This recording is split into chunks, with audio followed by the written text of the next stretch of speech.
CBA is predicting a huge interest rate rise. Let's have a look.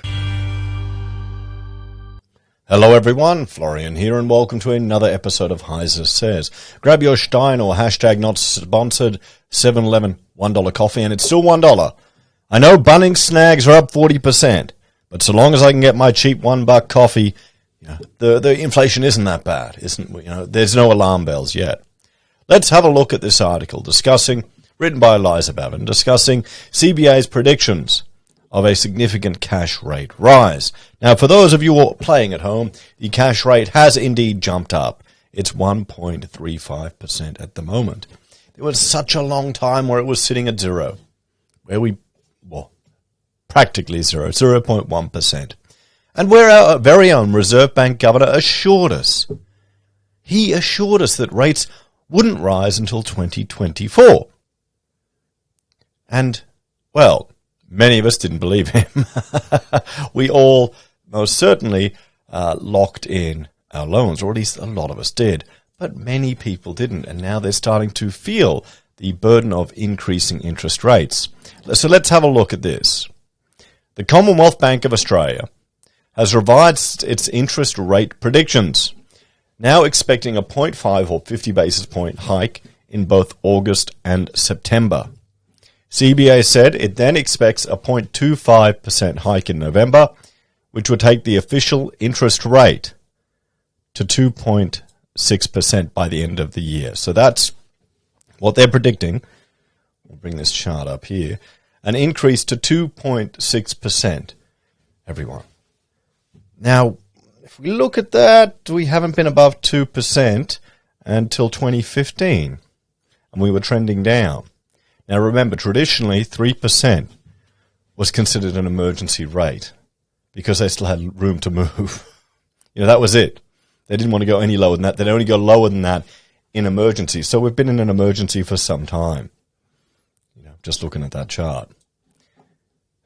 CBA, Head of Australian Economics, Gareth Arad, said the bank is then expecting rates to remain steady for the first half of next year, followed by a 0.5% cut in the second half of next year. So for the first 6 months of 2023, we'll have flat rates or a 2.6% cash rate, and then they'll cut it by 50 basis points.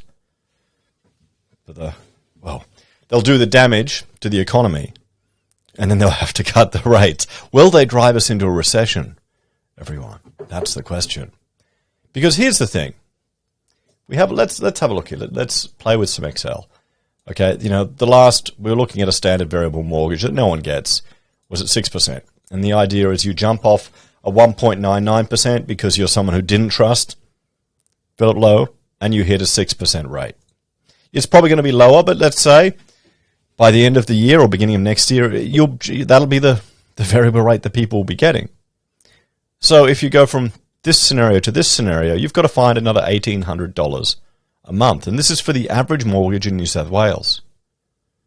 So if we go down to, $544, the average for everywhere, that's still another $1,200 a month. So we're talking decent money.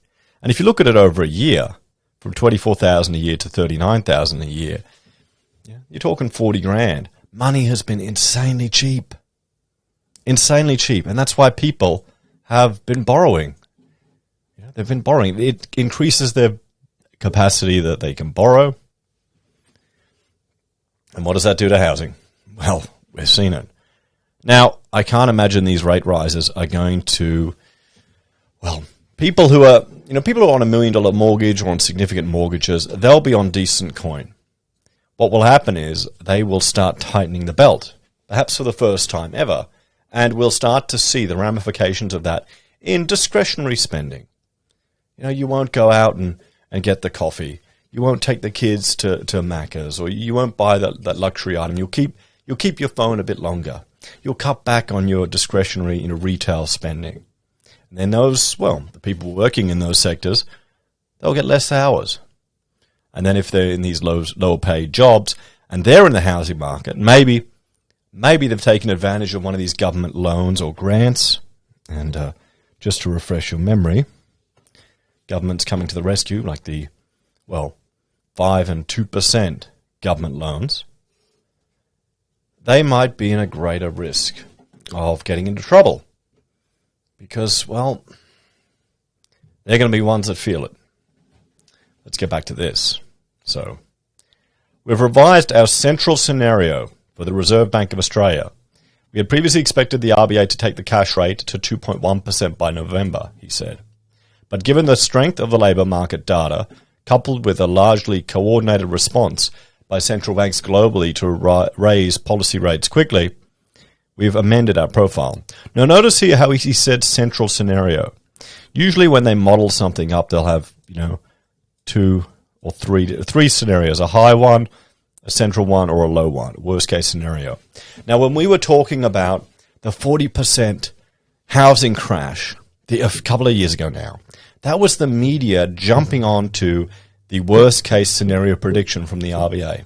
And they were doing that to test if the banks will still be solvent, pretty much. That was what they were testing.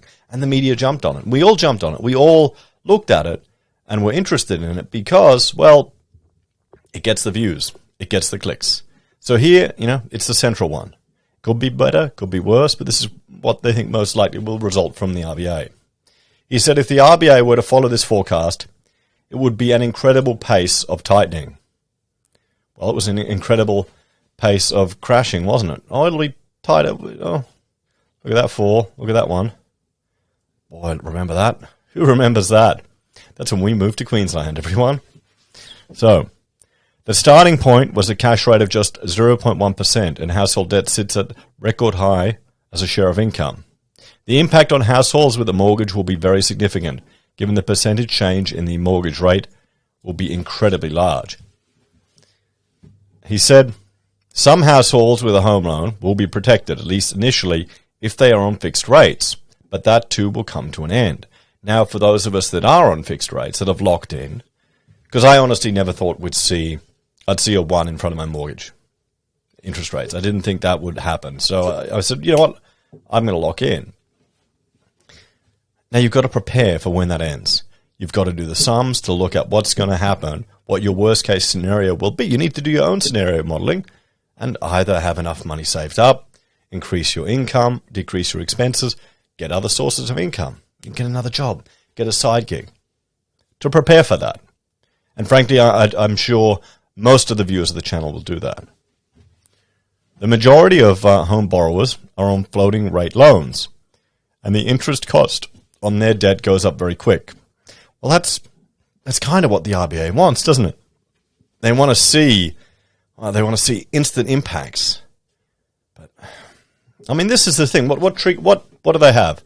They've got the QE and they've got the interest rate lever. That's it. That's the Reserve Bank.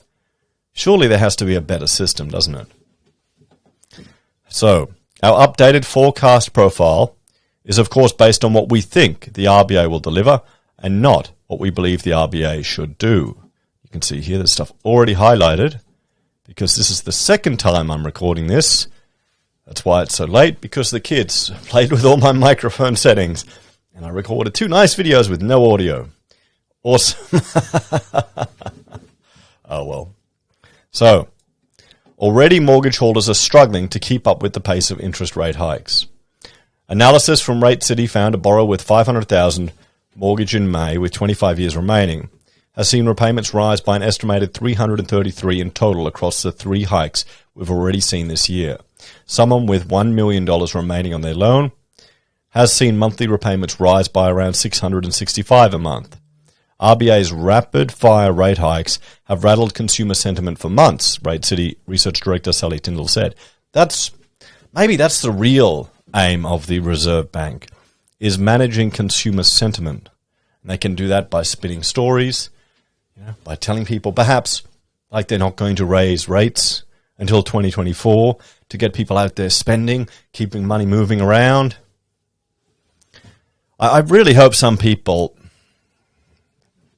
because they're going to be people there that trusted the Reserve Bank, that took their word as gospel and made financial decisions based on that, or at least on how the media reported it.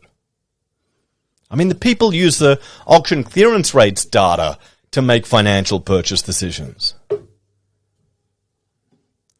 Part of this could be because homeowners have only just started paying extra on their mortgage as a result of the first rate hike in May. So let's have a talk about this one. Nope, not government debt. I want to such a polished operation here. So I don't know if these rate hikes are going to send a whole lot of people to the brink. If what the RBA is saying, we'll have 6 months of really high rates, and then, well, they'll start to drop down. Now, let's role play, because there are going to be people out there hoping that this will bring on a calamitous housing crash. And there's some people that are desperate for it. They see that as the only opportunity they have to get into housing. And, well, it may be right, sadly, because it's so bloody expensive to build in this country. You've got the regulations, you've got all the additional onerous requirements they put on building, you've got the not in my backyard crowd hampering development. So yeah, it's a bit of a mess. And so they're hoping for, a great correction in housing so it's affordable. But this isn't significant enough to be it. Rates will need to keep going up even more and more and more and more. Now, with our government that we have in power now, or even the last one, what do you think the chances are of them allowing the market to correct, the housing market, and not to intervene in some way or another? We've just seen that, sick leave payments are coming back for COVID. There you go, Is anyone surprised? The debt doesn't matter anymore. No one seems to care about it. It's just a political football that one gang kicks to the other.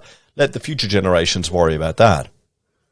So we'll have to see about going back to housing. We'll have to see if this actually manifests in a significant correction.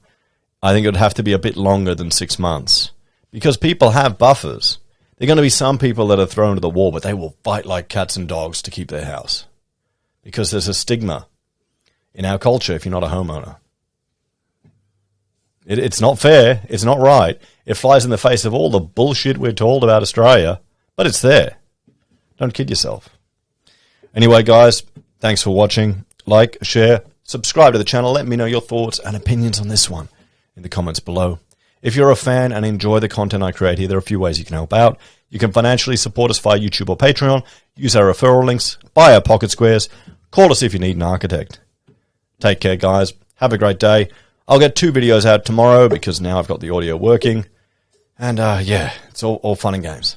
Progressing on the house, guys. We'll get there. Slowly but surely. I'm learning how to plasma cut. It's tough cutting upside down underground. A lot harder than